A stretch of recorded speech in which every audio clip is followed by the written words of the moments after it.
अभिमान भाव, धन धर्म काम मोक्ष सब अप्रभाव।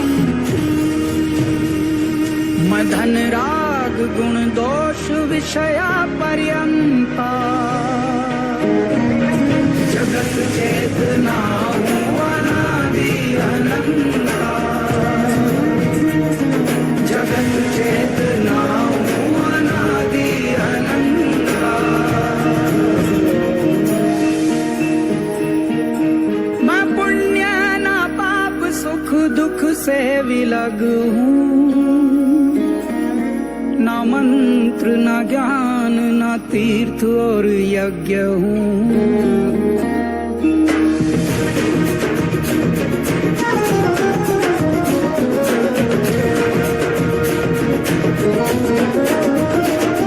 न भोग हूँ न भोजन न अनुभव न भोक्ता। जगत चेतना हूँ अनादि अनंता। जगत चेतना हूँ अनादि अनंता।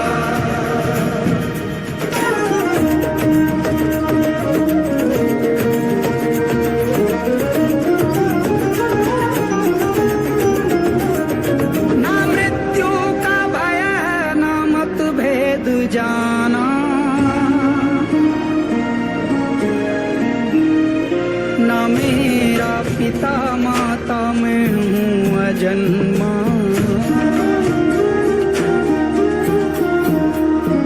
निराकार साकार शिव सिद्ध संता। जगत चेतना हूँ अनादि अनंता।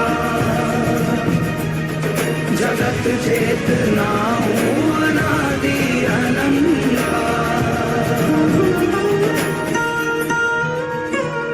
मैं निर्लिप्त निर्विकल्प सूक्ष्म जगत हूँ चैतन्य रूप और सर्वत्र व्याप्त हूँ।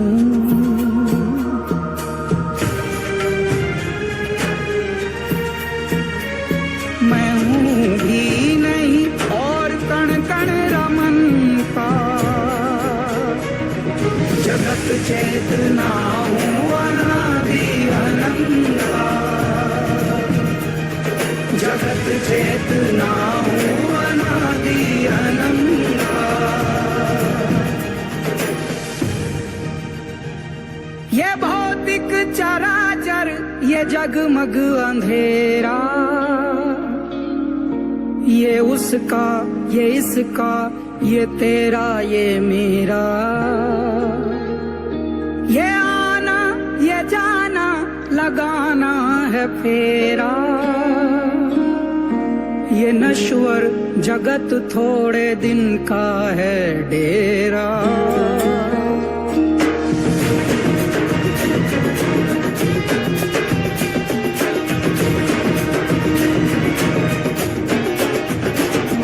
ये प्रश्नों में उत्तर हूँ निहित दिगंता।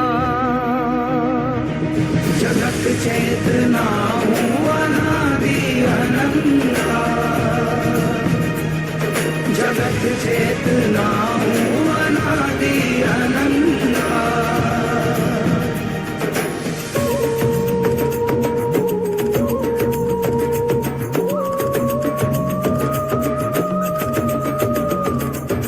न मन हूँ न बुद्धि न चित्त अहंकार, न जिह्वा नयन नासिका कर्ण द्वार। न चलता न रुकता न कहता न सुनता। जगत चेतना हूँ अनादि अनंता।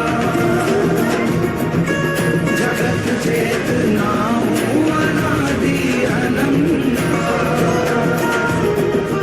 जगत चेतना हूँ अनादि अनंता। जगत चेतना हूँ अनादि अनंता।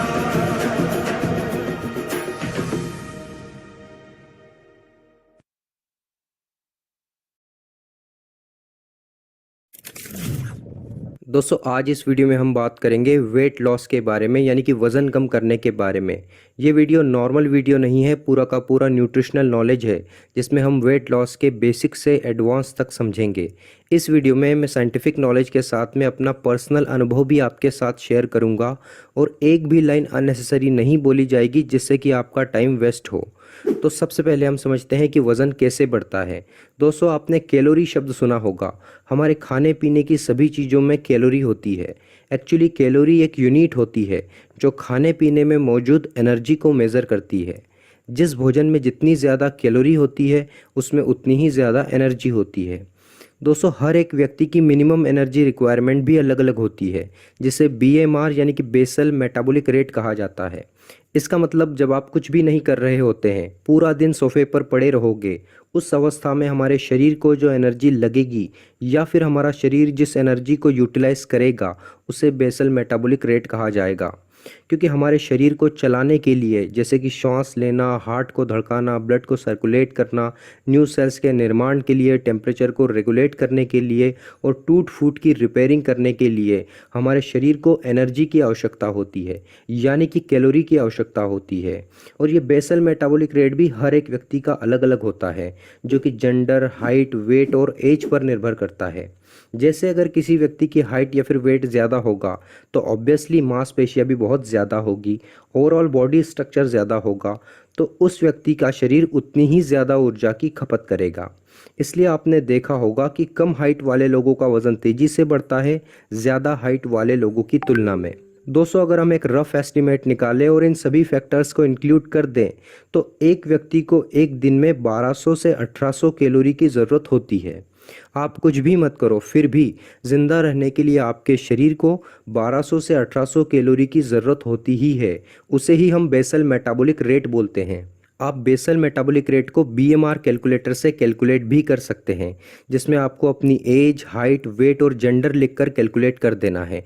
आपका बीएमआर निकल के आ जाएगा। बीएमआर कैलकुलेटर का लिंक मैं आपको डिस्क्रिप्शन में दे दूंगा। ये बेसल मेटाबॉलिक रेट आपके बॉडी की मिनिमम एनर्जी रिक्वायरमेंट होती है एट रेस्टिंग स्टेट। अब इस बेसल मेटाबॉलिक रेट को छोड़कर आप जो कुछ भी काम करते हैं तो आपके काम के हिसाब से, आपका काम कितनी मेहनत का है उस हिसाब से आपके शरीर की कैलोरी रिक्वायरमेंट बढ़ती जाएगी। फिर आपको बेसल मेटाबॉलिक रेट से ज़्यादा कैलोरी खानी पड़ेगी और अगर आप नहीं खाते हैं तो आपके शरीर की फिजिकल एक्टिविटी की कैलोरी डिमांड को पूरा करने के लिए आपके शरीर में जो चर्बी जमा है उसमें से कैलोरी ले ली जाएगी, जिससे कि आपका वज़न घटने लगेगा। फिर आपको अपने वज़न को मेंटेन रखने के लिए अपने काम के अनुसार खाना पड़ेगा। अब दोस्तों ये है हमारी एक टाइम की इंडियन मील, जिसमें 2 रोटी, 2 तरह की सब्जी, साथ में प्याज, नींबू और कुछ चीज़ें रखी हुई है, जिसकी टोटल कैलोरी बनती है 500। अब कोई व्यक्ति 4 रोटी भी खा सकता है तो कैलोरी बढ़ के हो जाएगी 550 और रोटी के साथ में सब्जी भी ज़्यादा खाने में आएगी तो टोटल कैलोरी हो जाएगी 600 के अप्रॉक्स। इतनी कैलोरी एक व्यक्ति एक ही बार में खा लेता है। फिर भी इस भोजन में कुछ मीठा नहीं है। दोस्तों सबसे ज़्यादा कैलोरी डेंस फूड है फैट, जैसे कि घी, तेल, वसा वाली जितनी भी चीज़ें होती है उसमें 1 ग्राम फैट में 9 कैलोरी होती है। इसके बाद दूसरा सबसे कैलोरी डेंस फूड होता है कार्बोहाइड्रेट। 1 ग्राम कार्बोहाइड्रेट में 4 कैलोरी होती है। इस हिसाब से अगर आप भोजन के साथ में स्वीट्स खाते हैं, घी लगी हुई रोटी खाते हैं या फिर पराठा खाते हैं तो आप अपने भोजन में एक्स्ट्रा कैलोरी ऐड करते हैं। 1 कप चाय में 90 कैलोरी होती है जो आप सुबह उठते ही ले लेते हैं। इसके बाद जब आप नाश्ता करते हैं, कई बार स्नैक्स लेते हैं, फिर रात का भोजन करते हैं तो इससे भी आपको कैलोरी मिलती है। तो मोटे तौर पर हमें एक बात को समझना है कि पानी को छोड़कर हम जो कुछ भी खाएंगे या फिर पिएंगे हम कैलोरी कंज्यूम करेंगे। अब जब हमें इन चीज़ों का न्यूट्रिशनल नॉलेज नहीं होता है, जिससे हम ज़रूरत से ज़्यादा इनको कंज्यूम कर लेते हैं और हमारा वज़न बढ़ने लगता है। एक उदाहरण से मैं आपको समझाता हूँ। मान लो आपके पास में एक बाइक है जिसे आप 20 किलोमीटर डेली चलाते हैं, जिसमें आपकी बाइक का पेट्रोल खर्च होता है आधा लीटर यानी कि 500 ml, और आप डेली पेट्रोल भरवाते हैं आधा लीटर से ज़्यादा। मान लो आप 100 ml एक्स्ट्रा डलवाते हैं यानी 600 ml डेली पेट्रोल डलवाते हैं, तो गाड़ी में जो आप एक्स्ट्रा 100 ml पेट्रोल डाल रहे हैं वो आपके गाड़ी की टंकी में पड़ा रहेगा, जिससे धीरे धीरे गाड़ी की टंकी भरती जाएगी। सेम चीज़ हमारे बॉडी के साथ भी होता है। जितना आप ज़रूरत से ज़्यादा खाओगे उतनी ही स्पीड से आपका वज़न बढ़ते जाएगा। और इसका उल्टा अगर आप अपनी कैलोरी रिक्वायरमेंट से कम खाते हैं, कैलोरी डेफिसिट में जाते हैं, तो आपके शरीर की कैलोरी डिमांड को पूरा करने के लिए आपके शरीर में जो चर्बी जमा है उसका यूटिलाइजेशन हो जाएगा, जिससे आपका वज़न घटने लगेगा। फॉर एग्जांपल एक ऑफिस वर्किंग मैन है जिसे एक दिन में टोटल 2400 कैलोरी की आवश्यकता होती है, जिसमें से अगर हम बेसल मेटाबॉलिक रेट की 1800 कैलोरी को अलग कर दें तो ऑफिस के कामों में कैलोरी खर्च होती है 600 to 700, जिसकी आधी कैलोरी तो वो दिन की शुरुआत में ही खा लेता है। अब उसके पास में पूरा दिन बचा हुआ है। दिन भर में वो कई बार चाय नाश्ता लेता है, फिर डिनर करता है, फिर डेजर्ट में कुछ खाता है। इस तरह से अगर हम दिन भर की टोटल कैलोरी को कैलकुलेट करें तो कई बार हमारा कैलोरी कंजप्शन 3000 कैलोरी से भी अधिक हो जाता है। तो जिसमें कि फिजिकल एक्टिविटी का बिल्कुल ना होना, तो कैसे आप कैलोरी डेफिसिट में जाओगे और कैसे आपका वज़न कम होगा। मान लो अगर आप फिजिकल एक्टिविटी कर भी लेते हैं तो कितना ही कर लोगे। 100 कैलोरी बर्न करने के लिए आपको 1 किलोमीटर से ज़्यादा पैदल चलना पड़ेगा। और बाय चांस अगर आप एक चाय पी लेते हैं या फिर एक समोसा खा लेते हैं तो आपकी मेहनत गई पानी में। उतनी कैलोरी आपको एक समोसे या फिर एक चाय से ही मिल जाएगी। इसलिए वज़न कम करने के लिए फिजिकल वर्कआउट से ज़्यादा डाइट इम्पोर्टेंट है। कई लोग तो वर्कआउट के बाद में और ज़्यादा खाने लगते हैं, ये सोच के कि हमने बहुत ज़्यादा कैलोरी बर्न कर ली है। बस यही सोच से आपका वज़न कम नहीं होता है। दोस्तों, आपका 1 किलो वज़न बढ़ता है 7700 से 8800 एक्स्ट्रा कैलोरी लेने से, जो कि एक व्यक्ति अगर प्रतिदिन 700 कैलोरी भी एक्स्ट्रा कंज्यूम करता है तो 10 से 11 दिनों में वो अपना 1 किलो वज़न बढ़ा लेगा। इसलिए वेट लॉस करने के लिए आपको कैलोरी डेफिसिट में जाना पड़ेगा। जैसे अगर आपकी दिन भर की टोटल कैलोरी की खपत 2600 है तो आपको 2600 कैलोरी से कम लेनी है। चाहे आप 50 कम लो या फिर 100 कम लो या फिर 200, जितना आप कम खाओगे उतनी ही स्पीड से आपका वज़न कम होगा। या फिर आप अपना कैलोरी बर्नआउट भी बढ़ा सकते हैं, जिससे आपके शरीर की कैलोरी डिमांड को पूरा करने के लिए आपका शरीर स्टोर फैट से एनर्जी लेने लगेगा और आपका वज़न घटने लगेगा। लेकिन सिर्फ वर्कआउट से कैलोरी बर्न करना आसान भी नहीं होगा। इसलिए सबसे पहले डाइट और साथ में थोड़ा सा वर्कआउट दोनों मिलके वज़न कम करने में मदद करेंगे, जिससे तेज़ी से आपका वज़न कम होगा। दोस्तों, ये था वेट लॉस का पहला फेज़, जिसमें हमने वेट लॉस के बेसिक्स को समझा। अब हम एडवांस समझते हैं। अब देखिए दोस्तों, जब भी हम एक्स्ट्रा कैलोरी कंज्यूम करते हैं यानी अपनी शरीर की ज़रूरत से ज़्यादा खाते हैं, तो वो एक्स्ट्रा भोजन या फिर कैलोरी सबसे पहले लीवर और फिर मसल्स में स्टोर होता है ग्लाइकोजन के रूप में। लीवर और मसल्स में इतना ग्लाइकोजन स्टोर होता है कि एक दिन बिना खाए आपका काम चल सकता है, यानी लगभग 2000 कैलोरी के अप्रॉक्स। जब एक बार लीवर और मसल्स का ग्लाइकोजन स्टोरेज भी फुल हो गया तो आपकी बॉडी उस एक्स्ट्रा भोजन या फिर कैलोरी को फैट में बदलने लगती है और एडिपोज टिश्यू में स्टोर करने लगती है, जिससे हम मोटे होते जाते हैं। इसलिए अगर आपको कोई ऐसा बोलता है कि मैंने एक दिन में 1 किलो वज़न कम किया या फिर 2 किलो वज़न कम किया, तो ये प्रैक्टिकली पॉसिबल नहीं है, क्योंकि 1-2 दिन में तो ग्लाइकोजन स्टोरेज से ही काम चल जाता है। और जब लीवर और मसल्स का ग्लाइकोजन स्टोरेज भी आप बर्न कर लेते हैं तब फैट की बारी आती है। 1-2 दिन में आपको ऐसा लग सकता है कि आपका वज़न कम हो रहा है, लेकिन ऐसा नहीं होता है। अब देखिए, ग्लाइकोजन लीवर और मसल्स में स्टोर होता है और ग्लाइकोजन एक कॉम्प्लेक्स फॉर्म ऑफ कार्बोहाइड्रेट है। कार्बोहाइड्रेट 2 शब्दों से मिलकर बनता है, कार्ब प्लस हाइड्रेट, जिसमें कार्ब का मतलब होता है ग्लूकोज और हाइड्रेट का मतलब होता है वाटर या फिर पानी, जिसमें 1 ग्राम ग्लूकोज मॉलिक्यूल के साथ में 3 ग्राम वाटर मॉलिक्यूल्स केमिकली जुड़े होते हैं। इसका मतलब जितना ज़्यादा आप कार्बोहाइड्रेट कंज्यूम करेंगे उतना ही वाटर रिटेंशन आपकी बॉडी में होगा। एक एवरेज पर्सन अपनी बॉडी में 5 किलोग्राम तक वाटर रिटेन कर सकता है, तो जिसका वज़न बढ़ा हुआ है सोचिए वो कितना वाटर होल्ड कर सकता है। इसलिए कैलोरी डेफिसिट में जाने के बाद या फिर वर्कआउट करने के बाद भी शुरुआती 1-2 दिनों में ग्लाइकोजन और उसके साथ में जुड़ा हुआ पानी खत्म होता है, जिससे ओवरऑल बॉडी वॉल्यूम कम होता है, जिससे हमें लगता है कि वज़न कम हो रहा है। इसलिए वेट लॉस की जर्नी जब आप स्टार्ट करते हैं तो 1-2 दिन तो हमें लगता है कि वज़न तेज़ी से कम हो रहा है, लेकिन 2-3 दिन बाद वज़न को कम करना मुश्किल हो जाता है, क्योंकि अब आपको फैट को बर्न करना है। और फैट बर्न करने में डिफ़िकल्टीज़ भी इसलिए आती है क्योंकि जैसे ही आपके बॉडी का ग्लाइकोजन स्टोरेज डिप्लीट होता है, हमारे बॉडी की क्रेविंग यानी हमारे शरीर की भूख बहुत ज़्यादा बढ़ जाती है। इसलिए वेट लॉस करना एक मुश्किल टास्क तो नहीं, लेकिन एक कॉम्प्लिकेटेड टास्क ज़रूर है। अब दोस्तों हम वेट लॉस के पीछे छिपे हुए साइंस को समझते हैं। दोस्तों हमारे शरीर में एक एंजाइम होता है जिसे हार्मोन सेंसिटिव लिपेज एंजाइम कहा जाता है। ये एंजाइम किसी हार्मोन से सेंसिटिव होता है, इसे ध्यान रखना। ये जो हार्मोन सेंसिटिव लिपेज एंजाइम है ये किसी हार्मोन से सेंसिटिव होता है। ये एंजाइम फैट बर्निंग की प्रोसेस को प्रमोट करता है। हमारे बॉडी में जो एडिपोज टिश्यू में फैट स्टोर होता है ट्राइग्लिसराइड के रूप में, तो ये एंजाइम ट्राइग्लिसराइड को तोड़ के फ्री फैटी एसिड और ग्लिसरॉल को रिलीज कराता है, जिसको फिर कीटोन्स में बदला जाता है और शरीर द्वारा एनर्जी के लिए इस्तेमाल किया जाता है। यानी फैट बर्निंग की प्रोसेस में हार्मोन सेंसिटिव लिपेज एंजाइम एक महत्वपूर्ण रोल प्ले करता है। और इस एंजाइम को रोकता कौन है? इंसुलिन हार्मोन इस एंजाइम को रोकता है। यही कारण है कि इस एंजाइम को हार्मोन सेंसिटिव लिपेज एंजाइम कहा जाता है। इसलिए जब हमारे ब्लड में इंसुलिन ज़्यादा रहेगा, फैट बर्निंग की प्रोसेस ब्लॉक हो जाएगी। और इंसुलिन ब्लड में ज़्यादा कब रहेगा? जब हम ज़्यादा शुगर या फिर कार्बोहाइड्रेट खाएंगे, क्योंकि कार्बोहाइड्रेट या फिर शुगर को इंसुलिन ही प्रोसेस करता है। जब हम कार्बोहाइड्रेट खाते हैं तो पेनक्रियास ब्लड में इंसुलिन रिलीज करती है। इसलिए सबसे पहले आपको कार्बोहाइड्रेट को कम से कम खाना है। साथ ही सिंपल टेबल शुगर को बिल्कुल नहीं खाना है, क्योंकि इससे ब्लड शुगर लेवल तेजी से बढ़ता है, जिसको कम करने के लिए इंसुलिन भी तेजी से बढ़ता है, जिससे अगेन फैट बर्निंग की प्रोसेस ब्लॉक हो जाती है। बिकॉज इंसुलिन बढ़ने का इनडायरेक्ट मतलब ये भी है कि ब्लड में ग्लूकोज ज़्यादा है, और जब ब्लड में ग्लूकोज ज़्यादा है तो फैट बर्न करने की ज़रूरत ही क्या है। इसके अलावा ये भी समझो कि इंसुलिन एक स्टोरेज हार्मोन है। एक्सेस ग्लूकोज को फैट में कन्वर्ट करके बॉडी में स्टोर करता है। तो एक ही समय में दो अपोजिट काम कैसे हो सकते हैं कि आपका फैट बर्न भी हो और स्टोर भी हो। इसलिए जब भी ब्लड में इंसुलिन ज़्यादा रहेगा, फैट बर्निंग की प्रोसेस तो बिल्कुल नहीं होगी, बल्कि फैट स्टोर होगा। इसे आप इस तरह से भी समझो ना कि ब्लड में अगर इंसुलिन ज़्यादा है तो इनडायरेक्टली इसका मतलब है कि ग्लूकोज भी ज़्यादा है, और जब ग्लूकोज ज़्यादा है तो फैट बर्न करने की ज़रूरत ही क्या है।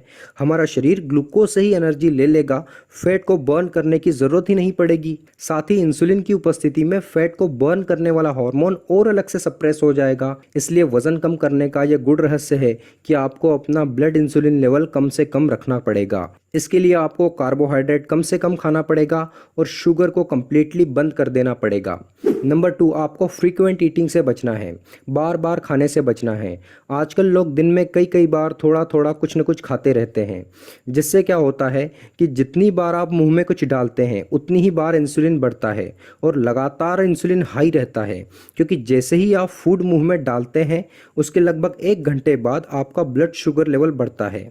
अब इस बढ़े हुए ब्लड शुगर को कम करने के लिए तुरंत इंसुलिन ब्लड में आ जाता है, जिसे कम होने में लगभग 2 घंटे का समय लगता है।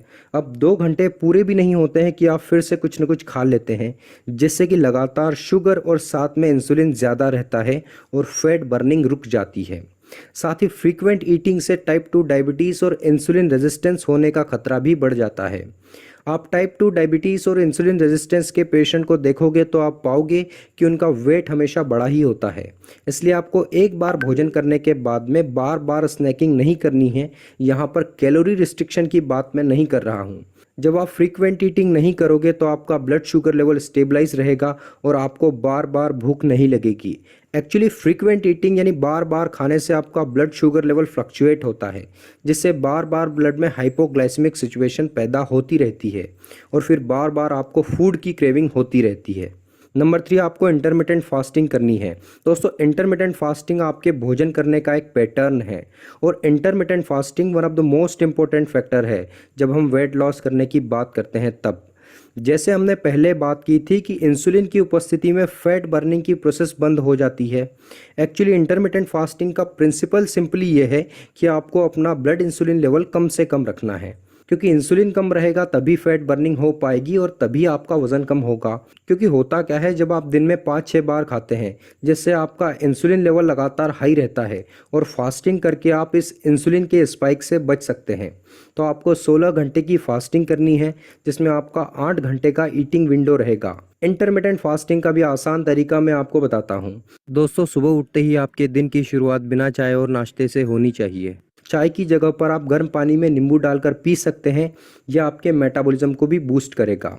नींबू पानी पीना ऑप्शनल है, चाहो तो आप नॉर्मल चाय भी पी सकते हैं। इसके बाद आपको अपने दिन का पहला भोजन सुबह 10 बजे कर लेना है। 10 से 6 बजे तक आपका ईटिंग विंडो होगा। तो 10 से 6 बजे के बीच में आप जो खाना चाहते हैं खा सकते हैं, लेकिन कोशिश करें कि 10 से 6 बजे के बीच भी आप बार बार खाने से बचें। 6 बजे आपकी लास्ट मील होगी, इसके बाद आपको अन्न का एक दाना भी अपने मुंह में नहीं डालना है। इसके बाद नेक्स्ट मील जो होगी वो फिर से दूसरे दिन सुबह 10 बजे दिन की शुरुआत से होगी। इस तरह से आपको 16 घंटे की फास्टिंग करनी है, जो करना आसान भी होगा। इस लंबी फास्टिंग से होगा क्या कि आपके ब्लड में हाइपोग्लाइसेमिक सिचुएशन पैदा हो जाएगी, इंसुलिन अपने लोवेस्ट लेवल पर होगा, जिससे बॉडी में कई सारे हार्मोन्स एक्टिवेट हो जाएंगे जो फैट बर्निंग में मदद करेंगे। साथ ही आपकी बॉडी डिटॉक्स भी होगी। दोस्तों, बार बार इंसुलिन स्पाइक की बात मैं क्यों कर रहा हूँ? क्योंकि इंसुलिन एक स्टोरेज हार्मोन है, एक्सेस ग्लूकोज को फैट में कन्वर्ट करके आपके बॉडी में स्टोर करता है। इसलिए इंसुलिन को हाई रख के फैट लॉस करने की बात करना बिल्कुल बेवकूफ़ी है। नंबर 3, आपको गुड फैट कंज्यूम करना है, जैसे कि घी। दोस्तों, जब आप कार्बोहाइड्रेट को खाना बहुत कम कर देंगे और शुगर को कम्प्लीटली बंद ही कर देंगे, तो आपको एनर्जी के लिए कोई अल्टरनेटिव सोर्स चाहिए होगा। इसलिए आप थोड़ा सा फैट का कंजप्शन बढ़ा सकते हैं। फैट इसलिए क्योंकि एक तो फैट कैलोरी डेंस फूड है, थोड़े से फैट से आपको अधिक ऊर्जा मिलेगी। दूसरा, फैट एकमात्र ऐसा फूड है जिसको खाने से आपका इंसुलिन स्पाइक नहीं होता है। इसलिए फैट का कंजप्शन थोड़ा सा बढ़ा दो, ज़्यादा नहीं, क्योंकि आप फैट ज़्यादा बढ़ाते हैं तो आपकी कैलोरी इंटेक भी बढ़ जाएगी। दोस्तों, फैट का बहुत ही अच्छा सोर्स है घी। जो नॉनवेज खाते हैं उनके पास में भी हेल्दी फैट्स के कई सारे ऑप्शंस है। घी को भी आप स्मार्टली यूज़ कर सकते हैं, जैसे घी रोटी पर लगाकर खा सकते हैं। घी जब आप रोटी के साथ में कंबाइन करके खाएंगे तो रोटी तो कार्बोहाइड्रेट है ही, तो जब कार्बोहाइड्रेट के साथ में घी कंबाइन हो जाएगा तो ये आपके कार्बोहाइड्रेट के डाइजेशन की प्रोसेस को भी स्लो कर देगा, जिससे आप इंसुलिन के स्पाइक से भी बच सकते हैं। इसके अलावा आप बिना छाने आटे से रोटी बनाकर खाएं, जिससे कि उसमें फाइबर भी रह जाएगा, जो अगेन इंसुलिन स्पाइक से आपको बचाएगा। इसके अलावा जब आप फैट खाते हैं तो फैट एनर्जी देने के लिए जब टूटता है तो कीटोन्स में टूटता है, और कीटोन सबसे बेस्ट फ्यूल सोर्स है हमारे शरीर के लिए। यह आपके शरीर में रीजनरेटिव प्रोसेस को स्टार्ट करता है। इससे आपका फोकस और कंसंट्रेशन भी बढ़ता है, तो ये आपका एक एडिशनल फ़ायदा है। इसके अलावा जब आप फैट से एनर्जी लोगे तो आप अपने आप को लंबे समय तक भूखा रख पाओगे। साथ ही इससे आपके शरीर में कई सारे हार्मोन्स और एंजाइम्स भी एक्टिवेट हो जाएंगे, क्योंकि आपका जो एनर्जी सोर्स है वो कार्बोहाइड्रेट से फैट पर शिफ्ट हो चुका है। तो फैट का कंजप्शन थोड़ा सा बढ़ा दो, ज़्यादा नहीं। ध्यान ये रखो कि फैट एक कैलोरी डेंस फूड है, इसको आप कार्बोहाइड्रेट से रिप्लेस करने के लिए खा रहे हैं। नंबर 4, स्ट्रेस यानी तनाव। दोस्तों, तनाव से वजन कैसे बढ़ता है, ये जानने से पहले हम ये समझते हैं कि तनाव क्या है। दोस्तों, तनाव एक ऐसी कंडीशन है जिसमें हम डरे होते हैं, किसी बात की हमें चिंता होती है, आउटसाइड ऑफ द वर्ल्ड हमें कुछ गलत होने का डर सताता है। तो इस टेंशन और डर को हमारी बॉडी थ्रेट समझती है, यानी कि खतरा समझती है। और इस टेंशन और डर में हमारी बॉडी को ये लगता है कि फ्यूचर में या तो हमें किसी चीज़ से लड़ना पड़ सकता है या फिर भागना पड़ सकता है। इसे हमारी बॉडी का फाइट और फ्लाइट रिस्पॉन्स कहा जाता है, और इन दोनों ही स्थितियों में हमारी बॉडी को एनर्जी की ज़रूरत पड़ेगी। इसलिए हमारी बॉडी में कॉर्टिसोल और एड्रेनलिन रिलीज होता है, जो आपके ब्लड ग्लूकोज लेवल को बढ़ा देता है। इसलिए कॉर्टिसोल को ग्लूकोकॉर्टिकॉइड भी कहा जाता है, जिससे इनडायरेक्टली अगेन इंसुलिन हाई हो जाता है। इसके अलावा क्रोनिक स्ट्रेस यानी कि लंबे समय तक जब कोई व्यक्ति तनाव की स्थिति में होता है तो वो लगातार खाता रहता है। इसे ही इमोशनल ईटिंग कह दिया जाता है। क्रोनिक स्ट्रेस में हमारी बॉडी लगातार फाइट और फ्लाइट मोड में होती है, ताकि फैट एनर्जी को भी हमारी बॉडी भविष्य में आने वाले खतरे से लड़ने के लिए यूज़ कर पाए। स्ट्रेस और फैट गेन को और अच्छे से समझने के लिए आप कुशिंग सिंड्रोम के उदाहरण से समझ सकते हैं। कुशिंग सिंड्रोम से पीड़ित व्यक्ति की हालत कुछ ऐसे होती है, जिसमें आप क्लियरली देख पा रहे होंगे कि बेली फैट बढ़ा हुआ है, साथ ही बट मसल्स लूज हो रहे हैं। ऐसा इसलिए होता है क्योंकि कुशिंग सिंड्रोम वाले व्यक्ति का कॉर्टिसोल लेवल बहुत हाई होता है, और कॉर्टिसोल भी एक फैट स्टोरेज हार्मोन है। तो लगातार कॉर्टिसोल हाई होने से थाई और बट मसल्स टूटकर फैट में बदलने लगते हैं, जिससे बेली फैट बढ़ते जाता है। और यही हार्मोन तनाव यानी कि टेंशन में भी ज़्यादा होता है, जो फैट स्टोरेज का काम करता है। इसलिए स्ट्रेस को आप कम से कम रखने की कोशिश करो। रोज़ मेडिटेशन करो, योगा करो, मॉर्निंग वॉक करो, और तनाव भरे वातावरण से अपने आप को दूर रखने की कोशिश करो। Number 5, stop eating junk food, fast food and processed food. दोस्तों, chocolates, cakes, candy, pizza, burger, soft drink, cold drinks, pastry, समोसे, कचौरी, मोमोज, ये सब हाईली प्रोसेस्ड और केमिकलाइज्ड फूड होते हैं जिनमें एडिक्टिव सब्सटेंस और प्रिजर्वेटिव्स डले होते हैं। शुगर और ऑयल कंटेंट बहुत ज़्यादा होता है, जिससे इन फूड्स में कैलोरी की मात्रा बहुत ज़्यादा हो जाती है, फाइबर की मात्रा बहुत कम होती है, एंटीऑक्सीडेंट्स की मात्रा 0 होती है, न्यूट्रिशनल वैल्यू ना के बराबर होती है, जिससे इनको खाने के बाद में शरीर में न्यूट्रिशनल डिफिशियंसी यानी पोषक तत्वों की कमी हो जाती है। जब इस तरह के फूड को हम खाते हैं तो हम इतनी ज़्यादा एक्स्ट्रा और एम्प्टी कैलोरी अपने पेट में डालते हैं जितना आप सोच भी नहीं सकते हैं। एम्प्टी कैलोरी का मतलब है जो फूड आप खा रहे हैं उसके साथ में आपको कैलोरी के अलावा कुछ भी नहीं मिलेगा। जैसे अगर आप कोल्ड ड्रिंक्स पीते हैं तो कोल्ड ड्रिंक्स में क्या है, सोडा डला हुआ मीठा पानी है जो कि सिर्फ और सिर्फ कैलोरी है और बहुत ज़्यादा मात्रा में कैलोरी है, और न्यूट्रिएंट्स तो इसमें है ही नहीं। अब कोल्ड ड्रिंक्स के बजाय अगर आप नारियल पानी पीते हैं तो इससे आपको कोल्ड ड्रिंक्स के कंपैरिजन में कैलोरी तो मिलेगी ही, साथ ही आपको पोषक तत्व भी बहुत ज़्यादा मिलेंगे। और यही fast food, junk food, even markets के सभी फूड्स का सबसे बड़ा डिसएडवांटेज है।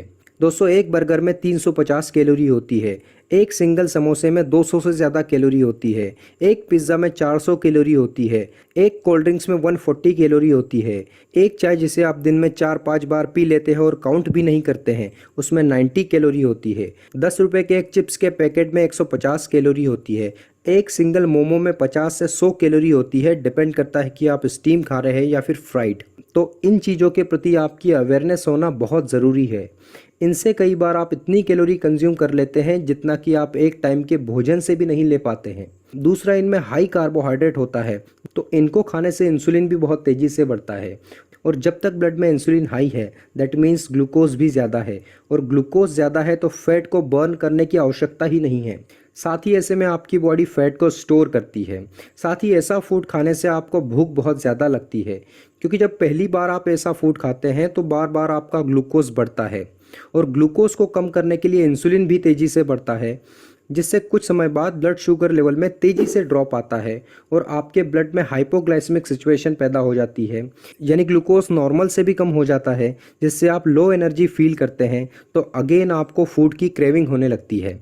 साथ ही ऐसा फूड खाने से आपके ब्रेन में डोपामिन हार्मोन भी रिलीज होता है, जिससे ये फूड खाने के बाद में आपको अच्छा फील होता है, इसलिए आप इसे बार बार खाते हैं।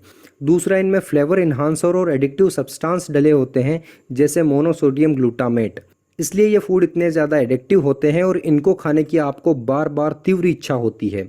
इसलिए सीरियसली अगर आप वेट लॉस करना चाहते हैं तो इनको खाना आप बिल्कुल बंद कर दो। Number 6, increase consumptions of vegetables, salads and some fruits. दोस्तों, हरी पत्तेदार सब्जियां जैसे पालक, मेथी, पत्ता गोभी, टमाटर, ब्रोकली, इनका जितना ज़्यादा सेवन कर सकते हो करो। इनमें मिनरल्स और एंटीऑक्सीडेंट्स की मात्रा भरपूर होती है, फाइबर की मात्रा इनमें बहुत ज़्यादा होती है, जिससे डाइजेशन में ये बहुत ज़्यादा हार्ड होते हैं, तो डाइजेस्टिव सिस्टम भी इनको पचाने में ज़्यादा कैलोरी बर्न करता है। फाइबर ज़्यादा होने से पेट में भी ज़्यादा स्पेस घेरते हैं, जिससे आपका पेट भरा भरा फील होता है। साथ ही सब्जियों में कैलोरी की मात्रा बहुत कम होती है, इनका ग्लाइसेमिक इंडेक्स भी कम होता है, जिससे आपको इंसुलिन स्पाइक से भी बचाता है। दोस्तों, एक इंटरेस्टिंग फैक्ट मैं आपको बताता हूँ। फाइबर जो है वो कार्बोहाइड्रेट ही है, और फाइबर एकमात्र ऐसा कार्बोहाइड्रेट है जिसको खाने से आपका इंसुलिन स्पाइक नहीं होता है, क्योंकि हम ह्यूमंस के डाइजेस्टिव सिस्टम में ऐसा कोई एंजाइम्स ही नहीं है जो फाइबर को डाइजेस्ट कर सके। हमारे डाइजेस्टिव सिस्टम में जो बैक्टीरियाज होते हैं वो फाइबर को कुछ मात्रा में फर्मेंट करते हैं और कंज्यूम करते हैं। इस तरह से हमारे पेट में उपस्थित जो बैक्टीरिया होते हैं उनका फूड भी बन जाता है। साथ ही आपके इंटेस्टाइन में फूड के मूवमेंट को भी स्मूथ बनाता है, तो फ्रूट्स एंड वेजिटेबल्स को ज़्यादा से ज़्यादा सेवन करो। फ्रूट्स में भी कुछ एक्सेप्शंस है, जैसे चीकू और अंगूर जो ज़्यादा मीठे फल हैं उनको कम खाओ। Number 7, eat apple cider vinegar before meal. दोस्तों, अगर आपकी एज 35 से ज़्यादा है और अगर आपका वज़न बढ़ते ही जा रहा है, खासकर बेली फैट बढ़ रहा है, तो एक संकेत है कि आपको इंसुलिन रेजिस्टेंस या फिर फ्यूचर में इंसुलिन रेजिस्टेंस हो सकता है, जो आगे जाकर टाइप 2 डायबिटीज़ में भी बदल सकता है। दोस्तों, इंसुलिन रेजिस्टेंस और टाइप 2 डायबिटीज़ से आप कैसे बच सकते हैं और ये मोटापे से कैसे संबंधित है, मैंने इस वीडियो में इन दोनों के अंतर संबंध को समझाया है, सो आप इसको जाकर देख सकते हैं। और type 2 diabetes diabetes, insulin resistance और मोटापे से भी बच सकते हैं। तो दोस्तों ये भी हो सकता है कि आपके मोटापे का कारण इंसुलिन रेजिस्टेंस हो। इंसुलिन रेजिस्टेंस में होता क्या है कि आपके बॉडी सेल्स इंसुलिन के प्रति लेस रिस्पॉन्सिव हो जाते हैं, जिससे आपका ब्लड शुगर लेवल बढ़ने लगता है। और ब्लड शुगर लेवल हाई रहता है तो उसको कम करने के लिए पैनक्रियास और ज़्यादा मात्रा में इंसुलिन को बनाने लगती है।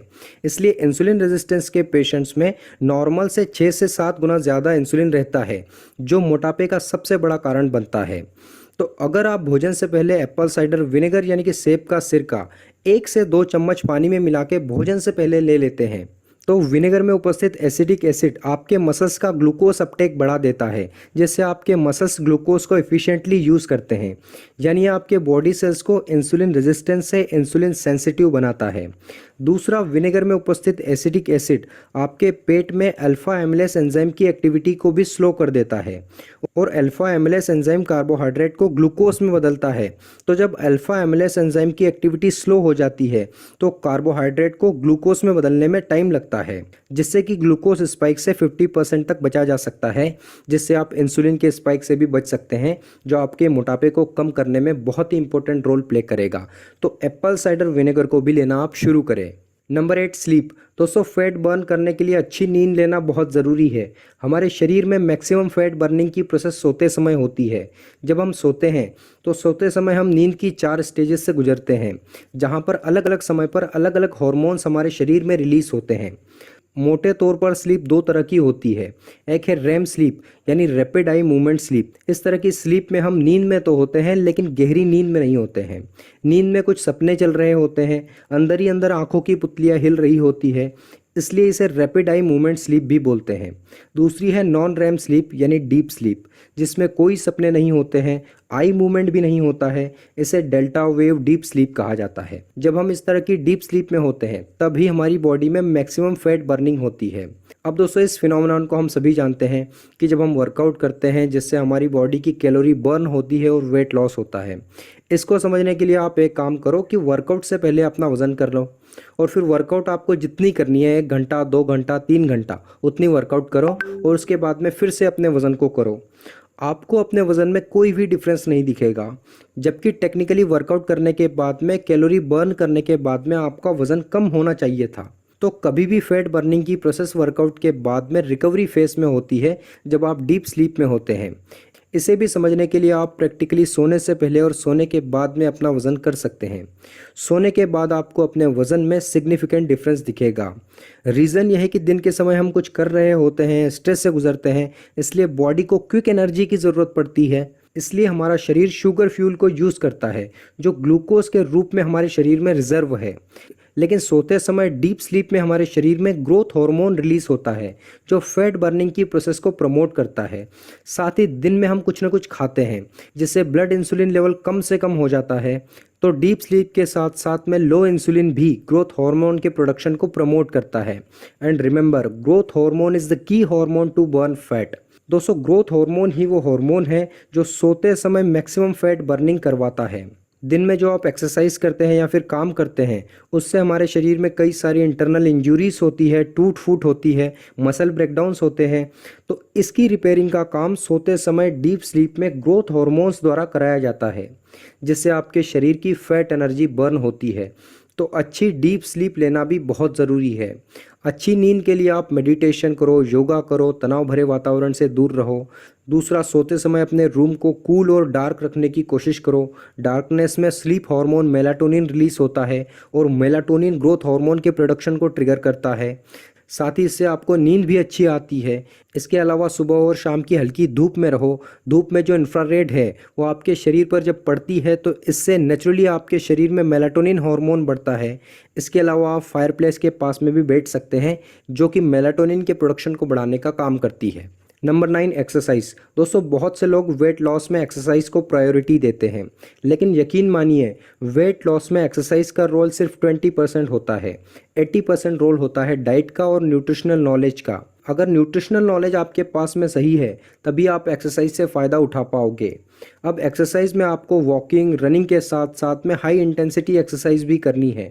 हाई इंटेंसिटी इसलिए बिकॉज इससे आपके शरीर के मसल ब्रेकडाउन होंगे, शरीर में इंटरनल इंजरीज भी होगी, जिसकी रिपेयरिंग के लिए आपके शरीर को एनर्जी की ज़रूरत पड़ेगी, जिससे फैट एनर्जी खर्च होगी। Number 10 protein. दोस्तों प्रोटीन भी वज़न कम करने में बहुत मदद करेगा, इसलिए आपकी डाइट में प्रोटीन का भी एक अच्छा पोर्शन होना चाहिए।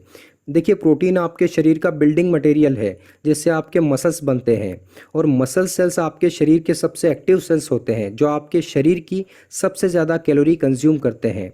प्रोटीन आपके एपेटाइट यानी कि भूख को भी कम करता है, जिससे आपका कैलोरी इंटेक कम होता है और इनडायरेक्टली ये फैट लॉस में मदद करता है।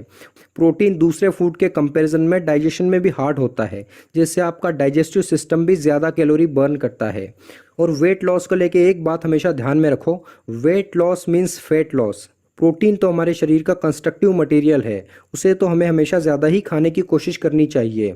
और वैसे भी हम इंडियंस की डाइट में सबसे कम मात्रा में प्रोटीन होता है, तो प्रोटीन का सेवन भी आप ज़्यादा से ज़्यादा करो। नंबर 11, अपनी लाइफस्टाइल में बदलाव लाओ, जिससे आपका एनर्जी एक्सपेंडिचर बढ़े। जैसे लिफ्ट की जगह पर सीढ़ियों से चढ़ने को प्राथमिकता दो, मार्केट गाड़ी के बजाय पैदल चल के जाओ, बैठे बैठे या फिर लेटे लेटे कुछ भी ऐसी एक्सरसाइज करो जिससे टीवी देखते वक्त भी कैलोरी को बर्न किया जा सकता है।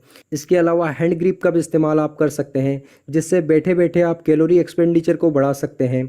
साथ ही मार्केट फूड को पूरी तरह से खाने से बचो, ज़्यादा से ज़्यादा पानी पियो, शुगर बंद कर दो, ऑयली फूड को अवॉइड करो। ये छोटी छोटी जो बातें हैं वो वज़न कम करने में बड़ा इम्पैक्ट डालती है। दोस्तों पहले के समय भूखमरी समस्या थी, आज के समय खाना समस्या है। जैसे जैसे प्रॉस्पेरिटी बढ़ रही है, इंडियन इकोनॉमी ग्रो कर रही है, सभी के पास में पैसा है अपना मनचाहा फूड खाने की, उसमें भी हाई कार्बोहाइड्रेट और स्टार्ची फूड का चलन बहुत ज़्यादा बढ़ चुका है, जो कि सिर्फ और सिर्फ आपके मोटापे को बढ़ाता है। मोटापे के साथ साथ में आपको कई सारी बीमारियां भी देता है, जैसे high blood pressure, cholesterol, diabetes, heart attack, heart disease. इन सभी का लिंक कहीं ना कहीं मोटापे से ही होता है। इसलिए आज के समय आपके पास में सही न्यूट्रिशनल नॉलेज होना बहुत ज़रूरी है, जो कि आपको सिर्फ और सिर्फ इसी चैनल पर मिलेगा। इस वीडियो को लेके आपके जो भी क्वेश्चन है वो आप कमेंट सेक्शन में पूछ सकते हैं। अगर आप